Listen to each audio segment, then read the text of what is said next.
Welcome back to the Marvel Movie Minute, a daily podcast in which we assemble to explore the films of the Marvel Cinematic Universe 1 minute at a time. In this, our 6th season, we're looking at the Avengers. I'm Andy Nelson from the Next Reel Film Podcast. And I'm Pete Wright, introducing the Blue Pew Pew Spear. That's right. Today we are talking about Minute 6, which begins with the agents approaching and ends with Loki surveying his destruction. Joining us on the show today, it is Kathy Campbell, back from Season 1. Kathy, hello. Hello. I'm so excited to be back. I thought you guys had forgotten about me. I feel like back from Season 1 implies that you went to, climb the Himalayas or something like that. Ooh, that sounds interesting. Right? That sounds way more interesting. Yes, don't tell us. I like filling in the blanks. Yeah. I am definitely a person that would climb the Himalayas. That's totally. exactly my personality. Yeah, I'm going to picture, I don't know if you saw The Secret Life of Walter Mitty, the one with Ben Stiller, but I'm going to picture that's what you've been doing since Season 1. You've been, longboarding Iceland. Longboarding Iceland, chasing running away from a volcano, wrestling sharks, Himalayas, all that. Did you stalk me and have a film crew follow me? Because that's exactly what I've been doing for the last however many years. I actually have a podcast called It's So Kathy, and it just documents all of your travels. Excellent. I should subscribe. So we are here talking about Minute 6. But before we begin, Kathy, because it has been a while, I just want to check in with you and the MCU, the Marvel Cinematic Universe. Where do you stand with all of the films? Have you been kind of keeping track? Did you kind of hit a point where you're like, I'm kind of fading on this?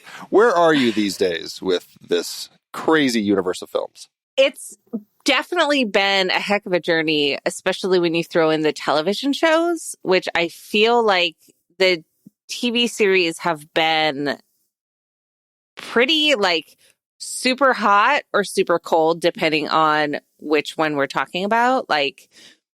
WandaVision was incredible. What a great way to, bring some humanity to a character that I still feel has. We're spoilers, right? We're totally. Good on Okay. Just making sure. Wanda had this great bit of humanity and then gets completely screwed over in Doctor Strange. Oh, yeah. Mm-hmm. Which made me furious, especially when you line it up with the movie with Christian Bale, who played the Thor: Love and Thunder. Yeah. Thank you. Clearly, I am a great memory person on all of these movies, but comparing Doctor Strange to Multiverse of Madness, right? That's what it's called. Yep. With Thor: Love and Thunder and the journeys of a parent losing their child/children, and how they're both villains, and yet how they were treated really made me angry, because clearly you can show the realities of child loss and the anguish and how it can turn you into a villain, but treat you as a human, as opposed to Wanda getting completely just, she's emotional. Look, and I that was so frustrating for me to see, especially so close together. I think if there had been a couple stories more in between, it would have been not as strongly worded in my brain of things that I can't say on this podcast. But yeah, it just is they need more women writers and in charge of all of that, because the women just get screwed over. Yeah, I think if they had released that in the 30s, they would have just written her off as, she's having hysterics. Yeah. Hysterical, right. Yeah. Right. Yeah, no, very frustrating. But and I think it's a real up and down as far as how things have been going in the entire Marvel Cinematic Universe. But it has been interesting, and getting to this point where we finally are building this team. I mean, do you like how they kind of built to the Avengers, and do you like what they've done with as far as the team films, the different the 4 Avengers films that we've had, where it's kind of the whole group of them? Yeah, and I think it's really interesting to see the ensemble nature of them. even I would argue Winter Soldier is also an Avengers film, even if it's not titled an Avengers film. You know, it's Avengers Light or whatever. But once again, they do the women dirty, and that makes me angry in every, like, just once, other than the moment of she's with us, you know, oh, look, woo, girl power. Like, it was so heavy handed to be like, oh, darn, we've treated these women so terribly in all of these movies. Let's throw them a bone. This is a make good, right? Right. Yeah. Like, look, we'll give you one moment. Clearly appreciate the females. Like, isn't this enough? With the exception of that, if I can turn that part of my brain off, I think it's really interesting how these ensemble movies have moments and time to really build each of the individual characters to then launch them off onto their solo movies in a way that links them. And it gives you more context, but you don't necessarily have to have seen all of them to get the story. So, like, if you miss a couple of the movies or even the TV shows, yes, you're going to, like, miss deeper parts of the interlacing, like, big, epic, whatever. But it's still an acceptable standalone movie that you can watch and be entertained and enjoy. Just that big glaring elephant in the room that makes me angry if I think about it too much. Well, so when you saw this film, had you seen all the films leading up to it?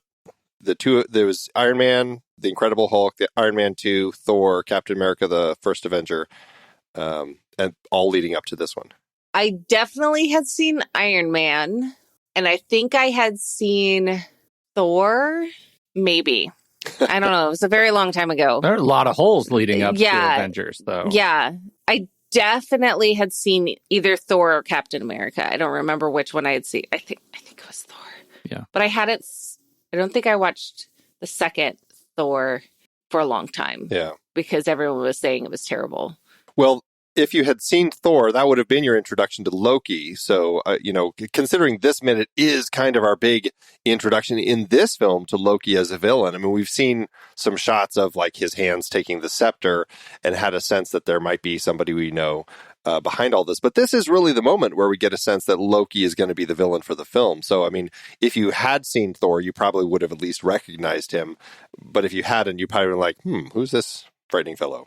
I think I remember not having seen Thor, and then I went back and watched it after I saw Avengers. I think because I wasn't deeply in the everyone talking about this space for the movies, if I remember correctly. But again, a very long time ago, and I've slept several times since then.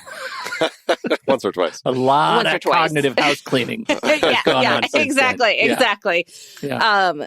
But the more I think about it, the more I think that this was my first introduction to Loki. And then I went back and watched Thor because I was like, oh, okay, what's going on? This is interesting, like really, really interesting, especially his introduction to being a bad guy in this movie. That's actually a weirdly compelling introduction to watch Thor as a prequel to the Avengers. Yeah. Right? Like, to think of it that way, it's actually kind of an interesting bit of building backstory for this character. Right. Yeah. Yeah. Especially because they prepped Avengers in such a way that it let you have missed Thor and you still get the story. Right. I mean, not just because Loki's in green and evil face shooting the good guy is like, you can tell that, like, what his deal is. Yeah. Well, that's an interesting kind of approach to this film, because inevitably, when you're dealing with a phase one like this, where they're trying to kind of create this thing that's going to build, and I mean, we've talked about this a number of times with various guests over the course of these seasons, that like, well, I didn't see that one because it didn't really appeal to me, and it wasn't until the Avengers that I thought, oh, this is interesting, and that's when I went back and watched them. And to a certain extent, I suppose it would be interesting to also talk about the director of this at some point too, since there's a lot there. But having to craft this team story that is building a team for the film, but also doing it in a way where it's okay if you didn't see some of those previous efforts, like to a certain extent, when Thor shows up in this film, it kind of feels, I mean, to a large extent, he's really being introduced to most of the characters in the film. It was only a few people on Earth who really ever met and interacted with Thor. And so to a lot of these people, it's like this is their introduction to the God of Thunder. And so for those people who might have missed the movie, well, it's your introduction to the God of Thunder too, and you kind of get a sense who the guy is. And that's okay. And that's, I suppose, part of the challenge of putting a story like this together is needing to kind of craft it in a way where you are allowing those introductions to be an introduction still, even though they've already had that, introduction. Or as you said, Pete, these prequels that you could potentially go back and look at. Well, I think that's, Andy, one of my favorite concepts that you and I have ever come up with on this show, I think is episode 1, season 1. You got to earn your wizards. And in many respects, we're coming back around to that, right? We had this grounded Iron Man story and it showed us what a single superhero movie's like. This movie allows us to see what a team up movie is like. And we have to kind of earn how they integrate with one another, because in later team up movies, they skip that. They hand wave that. And they're just the Avengers now. So what does it look like to bring these characters together? And to the degree that that works for you is the degree that the movie is successful, I think. And so I think these introductory moments, like this minute, the Loki Joker face, like when he pivots up, is so perfect to engage. Like, here's our nemesis. Let's start with, at 8 a.m. day one.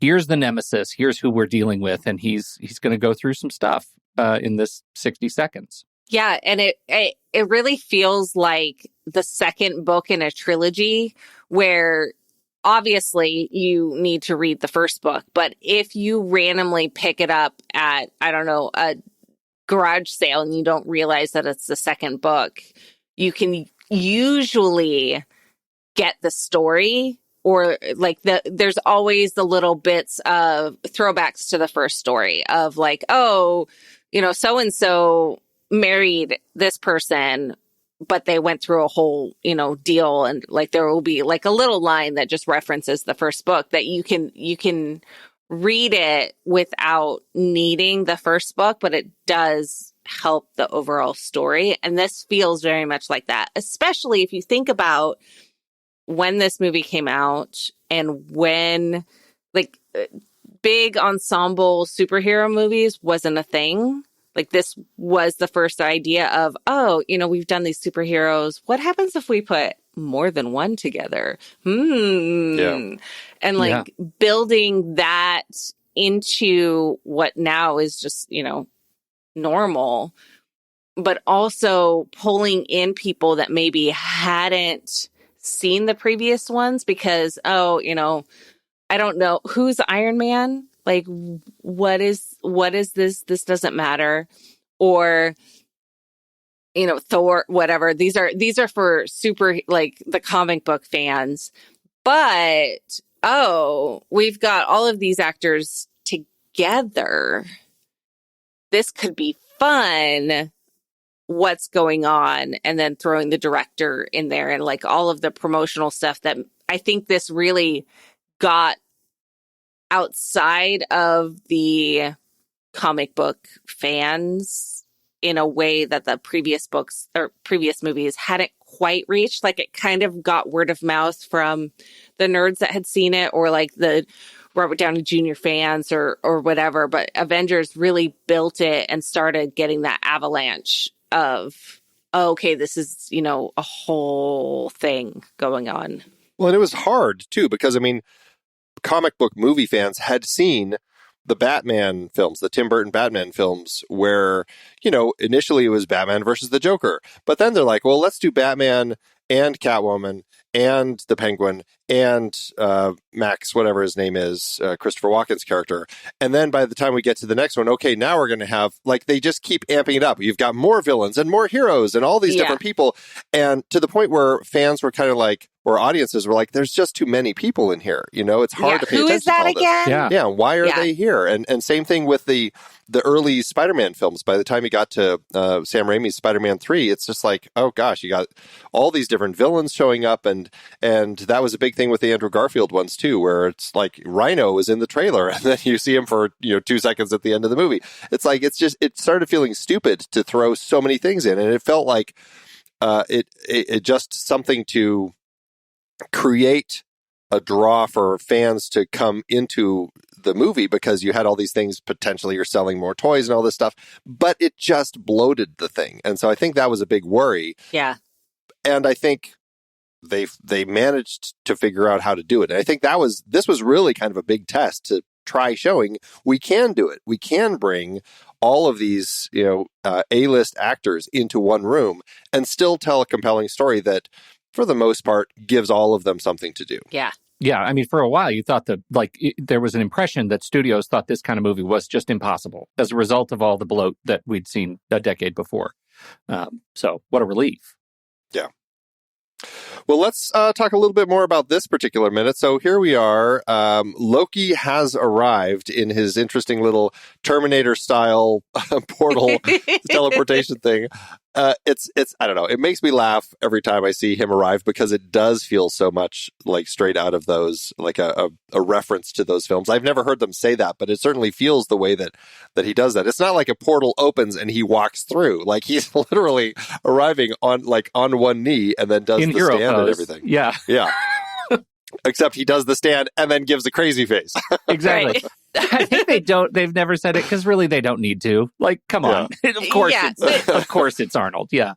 Well, and even if they may not be saying it, because it might also be so deeply rooted in what they feel like it should be, that they hadn't necessarily directly linked it of like, okay, we're going to put this, screen by screen moment and replace it. It just lives in their brain for free. Right. It's so that's so funny. Can you imagine like the filmmakers, storyboard artists sitting down like 10 years later and saying, let's just put on Terminator for fun, and seeing that scene, be like, oh my God, what have we done? Oh my God.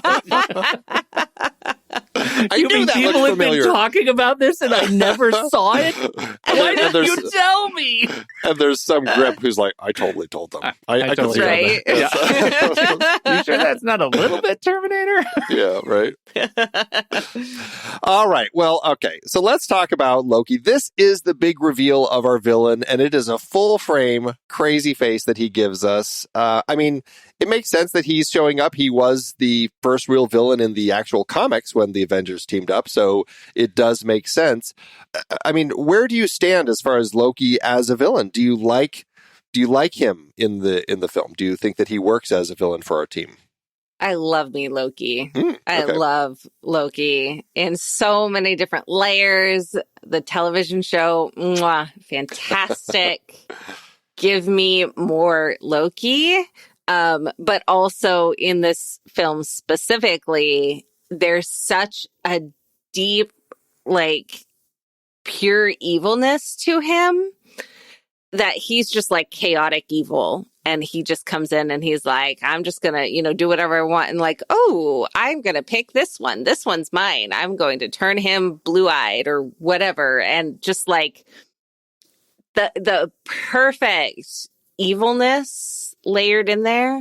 And I think it's really striking how evil he can be and still in the future turn out to be like a character that you want to like, and a character that you like. He earns those emotions and the feelings that you have in the future. He's an interesting character. I didn't like him a whole lot initially. Like I thought, okay, he's fine as a Thor villain. He makes sense. He's from Asgard. And then he was in this film. And I think my problem with this film is that because he's kind of tied into the other and Thanos and the Chitauri army and stuff, it felt like, or is he just like this puppet villain and I don't really care about him? But I did feel like, and I really wish that the Marvel Cinematic Universe would do this more, where they took a villain that was actually a really interesting character and didn't kill him off and allowed him to kind of continue developing to the point where he got a show and became a really compelling character. And like, that's what I think is interesting about Loki, is that we're getting many more sides of him as a person. And I just don't think that they give enough characters that, but I really enjoy him. Yeah. Yeah. I do think though that this setup for Loki has made an impression on future villains. Like the whole Thanos thing, you can see where he's coming from. You can see, like, obviously don't kill off half the world unless we get to pick and choose which half. No, I'm just kidding. But like, little Thanos rearing its head now. That's right. Just a little bit. Just a little Thanos. Just a little bit. But you can kind of see where he's coming from. And in Thor: Love and Thunder, you can see, like, instead of just making them bad guys, this journey that Loki has taken has really like set the foundation of, oh, what if we give them some humanity? What if we make it not just pure evil? Because really, the previous movies had that, oh, this is the bad guy, even if it's this is the bad guy in disguise as a good guy. Ooh, we flipped it on you. Like, you didn't know. There was still that almost like deeply evil, like, goals for them. Whereas after Loki kind of does stay alive and continues on that growth, you see the villains become more complex and you see them have a little bit of not pure evil behind them. I think it's also just important to note how much of an advocate Tom Hiddleston has become over the years with Loki. Like, he, as a human being and as an actor, has, according to his interviews, has gone back to the mat a number of times with both joy in how much he loves playing the character and sort of a sophisticated understanding that where he started kind of flip-flopped its way all the way to Loki, the TV show. And so that character, I'm kind of on the fence. Like, part of it, I agree with you, Andy, that he feels very much like a puppet, like they weren't sure how they would mature him later or didn't give any consideration to how they might have to mature Loki later. And only when they discovered it, like, we're going to lock this character in over the subsequent films as he's a prisoner, as he's dragged around, as he starts moving through time in the show, did they really start getting it right. Yeah. And now I'm with you, Kathy. I love Loki. He's one of my favorite, sort of nemesis in the MCU. He's terrific. Which makes sense as a character that has come back so often in the comics too. I mean, it's right. He's a very interesting character.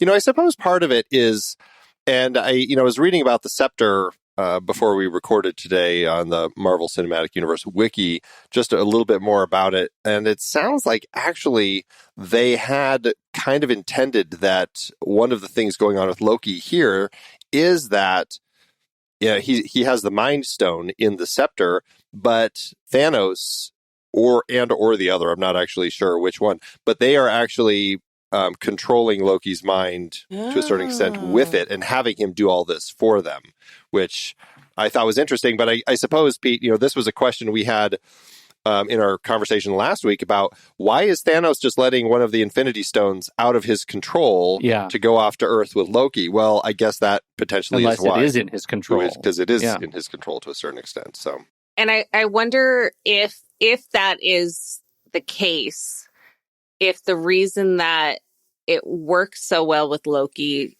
too is that it's not fighting against his baser instincts. Right. So, like with Hawkeye, he has the full control and his eyes are blue because he's forcing him to do things that he doesn't want to do. Whereas Loki's like, Sure. Take over Okay. Earth? Yeah, be the king. Cool. Absolutely. That sounds fun. I'm an I'm entrepreneur. Yeah. Very much. I don't have anything until, 2 weeks from now. So yeah, let's do it. Let's go ahead and take over the universe. Yeah. That's right. That's right.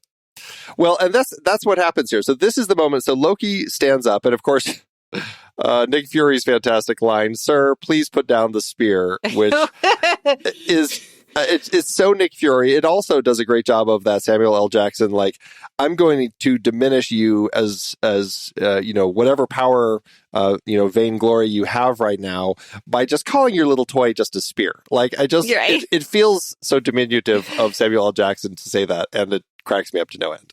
Well, it also fits too because he doesn't know what it is. So yeah, Sure, yeah, right. you got to identify it with whatever words. Yes, it's blue and glowing and probably like some sort of magic something, because obviously that's what you're expecting. But yeah, I will call it what I call it.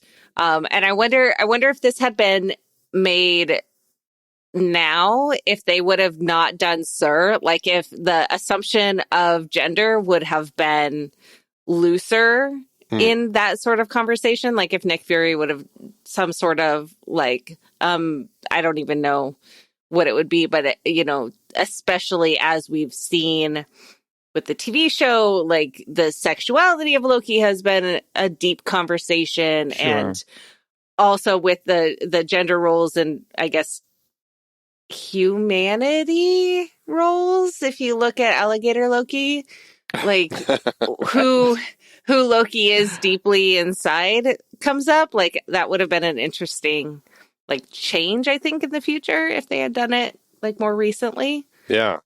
Or if they just would have kept it the way it is, because you don't want to offend someone. Well, yeah, but I mean, to your point, it is interesting. They are across the room. Like, they are a ways away from this person who appears out of nowhere from space with long hair. I mean, yeah, calling sir or ma'am, either one of those might have been incorrect from the get-go. Like, he has no idea what just came through. Especially with long hair, you can't necessarily tell with the clothing that is being worn, but also the fact that it's an alien. Yeah. Yeah. Like, who knows what sort of gender roles there are in space or on different planets or something. And so identifying, I was going to say Americanized, but Earthized gender roles. Yeah. Pretty presumptive. It's very interesting, and perhaps some of that comes from the director of this film, who we haven't really talked about at all. But Joss Whedon is the writer-director. Do we need to talk about him? That's kind of it. I like to call. Just kidding. This is something that we started on our podcast because probably because of Ridley Scott, and I'll probably do this throughout the show. When Ridley Scott recast Kevin Spacey with Christopher Plummer, we started just calling, anything that Kevin Spacey was in, we recast it as we were talking about it with Christopher Plummer, which we thought was very funny. And then Christopher Plummer died. And so then we switched over to Tig Notaro because Tig Notaro she ended up replacing a particular person in Army of the Dead. And so I just like to say, we're just going to talk about Tig Notaro as the writer-director of this film. Yes, The Avengers, a classic of Tig Notaro's catalog. Yes.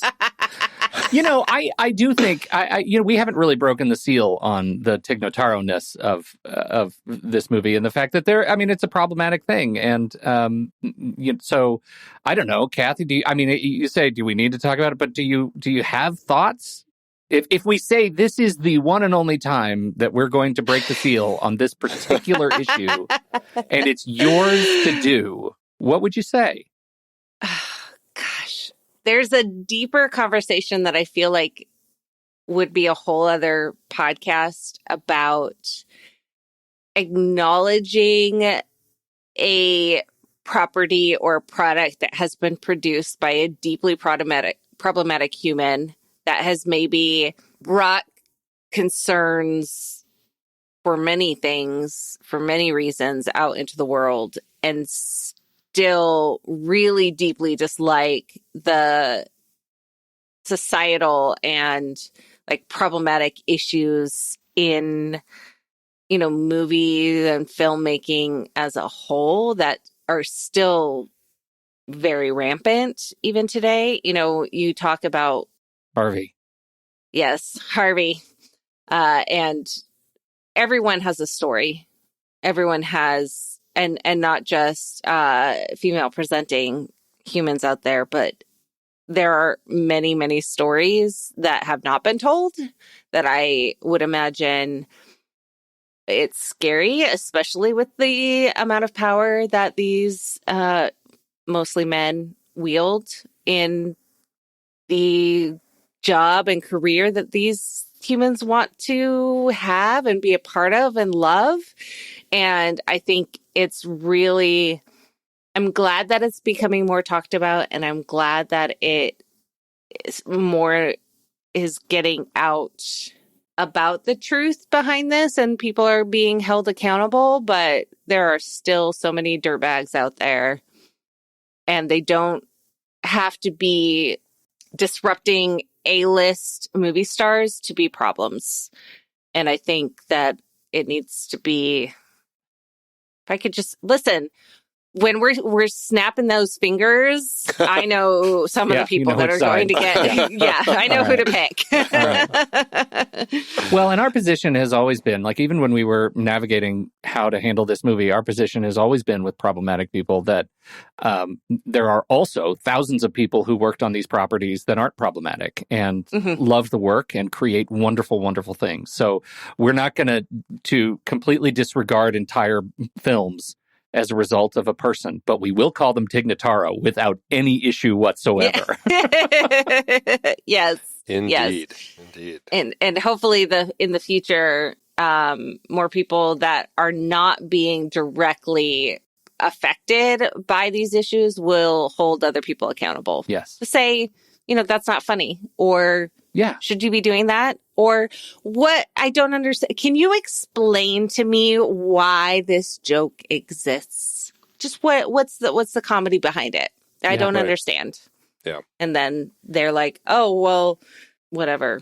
They can't say the things because it's not socially appropriate to use those types of words, but you can make a joke about it because it's okay. Right.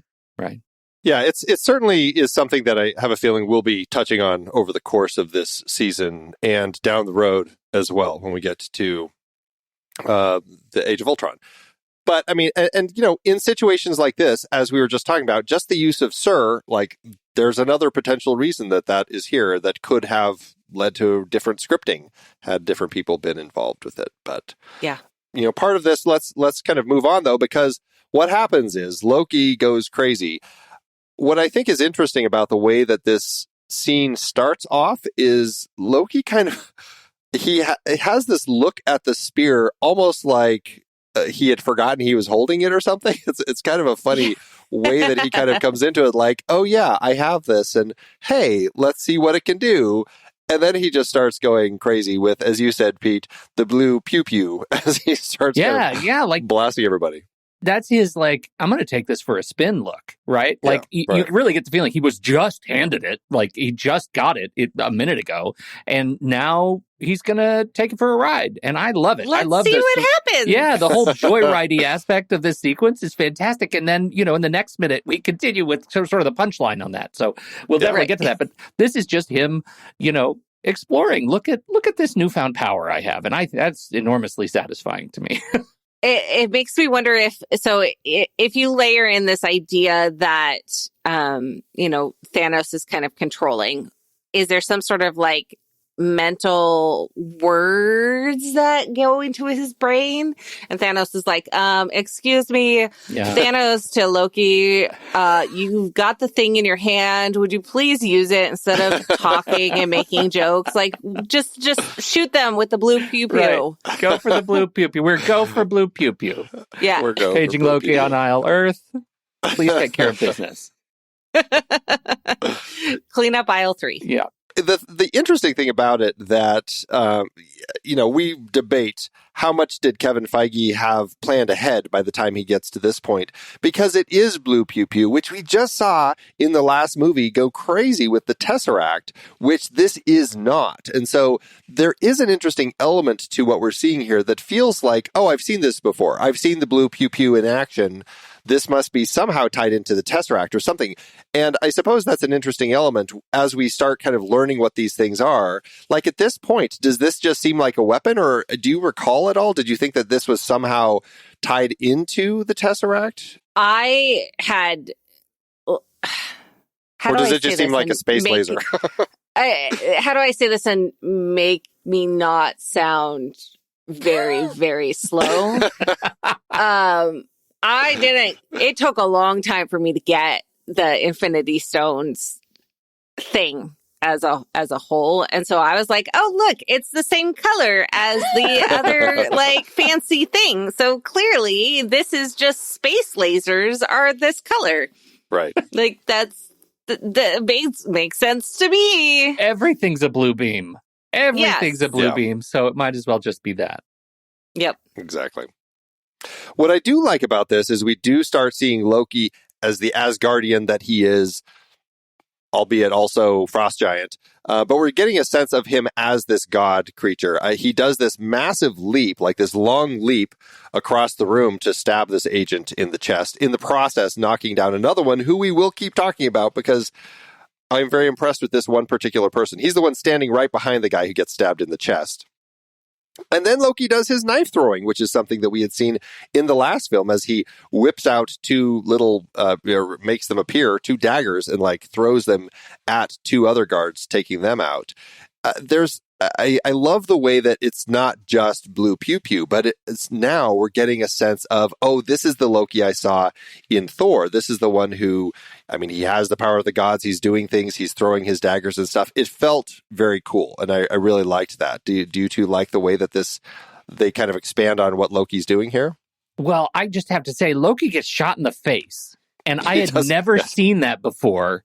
In all the times I've watched this movie, I've never seen that particular shot. He gets shot across the head and it heals lickety-split. Instantly. I love that addition because the rest, it just feels like things are bouncing off of him. And so weirdly, he's not completely impervious to physical impact. And we'll see later things that maybe should leave more very brief marks on his skin that do not. But this one works for me. It's so very subtle that I noticed that too. Like it's like three things. It's like lines where the bullets. It's almost like they scraped him or something. Yeah, that's not right. It's like they ran across his face and left big tracks. Yeah, and there's only a couple frames where it's there. So it's not made a big deal of it. It's not a huge like, oh, look, he healed this. Whereas, I think now even they would have had a like, he's going to be standing here and you'll see it knit together or whatever. It's just like a throwaway thing almost where it's like, oh, look, hi, if you notice this is cool. Otherwise, it's just bouncing off and that's fine. But I like the physicality about it too. He is jumping across the room. He is throwing the daggers. He is like, you can tell that he's a warrior, that he is physically part of this, not just a space wizard. And I think that's really neat. It plays really cool the way that he's leaping all over the place. And then, and he's blasting, he's doing all sorts of stuff with these guys. The one guy that I was calling out, the one who gets knocked over, he then stands up. And I only noticed this because, again, when you're doing this frame by frame as you're scrubbing through these minutes, he stands up and tries to shoot Loki. And this is when Loki blasts our NASA scientist and takes her down. But then he slices at this guy and hits him with his with the tip of the scepter before he does some more blasting, and then he's the one who Loki kicks into the wall. And so this guy gets hit, basically attacked 3 times by Loki, and I marvel at that because Loki calls in tomorrow's minute we'll talk about what Loki says to Clint, but I'm like, this guy kind of deserved that too. He had an awful lot of heart. Let me just say, I was pretty impressed with him. And he did it all in a suit. Like, right? Yeah. Yeah, he's a power hitter. Yeah, he's in the SHIELD agent suit outfit as opposed to the SHIELD agent military leathers outfit. Military leathers, yeah. Exactly. Right. Leather. So, all right, we have Clint. He sees what Loki's about to do. He knocks Fury out of the way so that they don't get killed. And then what I found interesting here, and I'm curious both of your takes on this, Clint and two of the agents hop up and start shooting at him. And I was like, why isn't Clint shooting arrows at him? Did either of you have any thoughts on that? This is, I mean, technically, other than in Thor, when we first meet Hawkeye, he goes up into the crane and he's holding an arrow as he's kind of watching Thor take down the hamster cage. But this is really kind of our introduction to Hawkeye as the character in a film where he's really going to be a bigger part of it. And he's not using arrows. Did that strike either of you? It didn't, but now it does. I had no idea who he was. So, like... Some guys just shooting. Okay. Yeah. That's really funny. I had no concept. I was just like now I look at it like, why does he just stand there with that dumb look on his face? Pick up an arrow, bro. Like, get to work. It's your jam. It's the only thing you have is like shooting things very precisely at other things. Go ahead and do it. And he doesn't lift a finger with all these, yahoos pointing guns at this guy. I don't know. I mean, I guess there is a bit, like if we're asking Renner, if we go up to ICU and we say, hey, Jer, I know you're still recovering about the snowplow thing, but let me just ask you, what were you thinking? I'll bet he'd say, oh, well, I guess my character was just shocked at seeing this alien come in and maybe, he just wanted to take a beat and see what he was dealing with. I just think it now quite suddenly, thanks to you, looks ridiculous. That's what I'm here for. I wonder if it was a way to place him as a not just background guy. Like it's because like everybody was shooting, so because everyone was shooting. Yeah, well, and like having him framed with Fury, you're seeing, oh, this is someone special. Yeah. Because he's wearing the same clothes, those leathers. He's looking like a military person. And if you have no idea who he is, which that was me, you're like, oh, he's someone. I don't even know if I had seen anything with Jeremy Renner in it. So I would have no way of knowing necessarily that he was someone who had been cast. Yeah, you hadn't seen Thor at this point. Because I hadn't seen Thor. Right. And so I had no idea who he was or what. But context clues of him standing next to Fury and not being one of the ones that's going to like pew-pew at the pew-pew is like a good like indication that, oh, something's going to happen in the future. And it, like we'll talk about in tomorrow, something does happen. Something, yeah. Well, I will say I did just go back to minute 4 to check. I'm like, maybe he just didn't come down with his arrows, and in fact, he doesn't. So I suppose that may be why he doesn't have anything. Because, I mean, let's be honest, they weren't really expecting an attack at this point. He was watching to make sure that everything was going okay with Selvig and his experiments. And he came down to talk to Fury. But to a certain extent, maybe it's just that they weren't really expecting an attack, so he doesn't have his bow and arrows with him. But he does have his gun because that's always a backup. That's always on him. Yeah. But you guys, it's Hawkeye. I know. Hawkeye is the arrow guy. In fact, you just made it worse. No, he's not in his Hawkeye costume. It's hard to fit a bow and arrow in your back pocket, dude. Come on. He collapses up and he does. I just feel like Hawkeye needs to have his... that's ADHD right there. Maybe Hawkeye is severe ADHD and he just didn't notice that he left it on the shelf. He didn't have, I mean, he hasn't worked with Iron Man yet, so he doesn't have the magical push a button and whoo, it's like attached to a glove or whatever things he has. It just appears out, he has to go with an old school bow and arrow, and everyone knows if you've seen any sort of Robin Hood that it's very awkward to walk around with a strung bow on. It's also not great for the bow string, but that's a whole other conversation. And so like, if you have to sit there and like string your bow while you're inside in a science lab, it makes sense. He checked them into his special bow and arrow locker. And he's got his little thumbprint to be able to check it out when it's time. And so it's just sitting there. But it's okay for him to have his gun with him because he can still shoot. Like that's, because soldiers got guns. That's what we know. Yeah. exactly. And not every soldier has a bow and arrow. To my point, it's his only thing. I know. Right, And I'd like to introduce a term for the canon for this show, because I think you just said a minute ago, Kathy, to pew pew at the pew pew. But when Hawkeye's doing it, I think we need a different sound. I think it's something like swing. He needs to swing at the pew pew with his arrows. I see. I'm a little concerned about swinging as a term for this. Not appropriate, I think, is where my brain went, but that could just be me.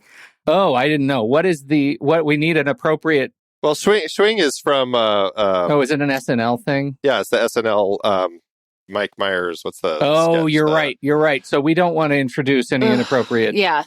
What about a twang? Twang. There you go. He needs to twang at the pew pew. What we need to do is look in the comics and say, what's the sound? What do they write when Hawkeye shoots an arrow? Snicked for Wolverine. Yes. What is Hawkeye? Okay, we can... for Spider-Man. Whip All for right. Spider-Man. Comic people, you need to figure that out. Yes. Figure that out. Send a letter here. Yep. Okay. I have one other note. prize ready. Yeah, it's ready to send. Your prize is getting read on the podcast. That's on the air. That's right. Yeah. Just one last note. As far as the blue pew pew, when Loki shoots it at our NASA scientist, she's busy hiding behind her desk. I don't know why he even shoots her, because she's clearly not attacking. She's just cowering. I mean, to be fair, she's on the computer, and even though Loki is an Asgardian alien and has never seen a computer, he can tell that she's in charge of something. She's sending an email. Yeah, she's very important. Just a sternly worded email right now to HR. Yep. But then when it's Hawkeye and the two guys shooting, he blasts and it hits the agent that Hawkeye was in front of before Hawkeye rolls out of the way, and he disintegrates. So this is essentially doing what the Tesseract did in the last film. And I just wanted to make note that not only does the blue blast kill people, but sometimes it disintegrates them as well, which we hadn't seen until this point. So again, Kathy, to your point, when it's blue shooting stuff, it kind of all is going to be doing the same thing in this universe, is what we're learning here. Yeah. Yep. They didn't even know what these Infinity Stones did yet. No. So there it is. Well, as we get to the end of this minute, Loki's kind of had his fun blasting at people, and now it's a pause as he kind of looks and sees what's going on. Pretty much everybody is hiding or laying on the ground. And we see sparks are flying. Any last thoughts on anything within this minute from either of you? I loved the sound design in this little minute. It's so poignant because there's so much silence around everything but the pew pew and the kick and the bone bang crunching.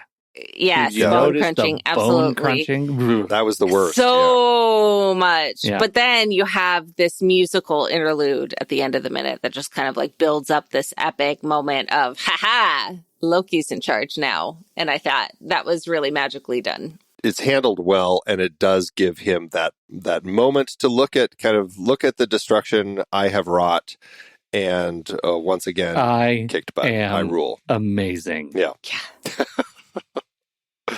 It is a fun minute. We're going to be back with Kathy tomorrow to talk about minute 7, and we'll dig in a little more as to what's going on there. But Kathy, thank you so much for joining us today. It's been a thrill. Yeah, thank you so much, Andy and Pete, for letting me come play. Oh, we love it. Tell everybody what you're up to. Where can they track you down out there? Yeah, you can go find me at kathycampbell.com, which has links out to all of the fun things I do all over the internet and in real life, too, because there's real life things that happen sometimes. Get away from your computers and phones, friends. Go take a walk. Watch out for the pew-pews, though. Yes. Always watch out for the pew-pews. Watch out for the twangs and the pew-pews. Well, we will have the links for that in the show notes. So definitely check that out and see what Kathy's up to, because she's up to a lot of great stuff out there on the interwebs. So we will be back tomorrow to talk about minute 7. So thanks as always, Pete. And tomorrow, Loki, twang, you brainwashed my heart. Until next time, true believers.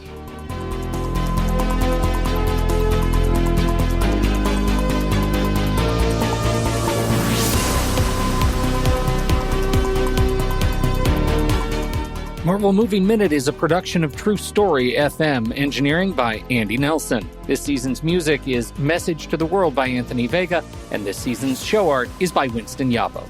Find the show at truestory.fm. If your podcast app allows ratings and reviews, please consider doing that for our show.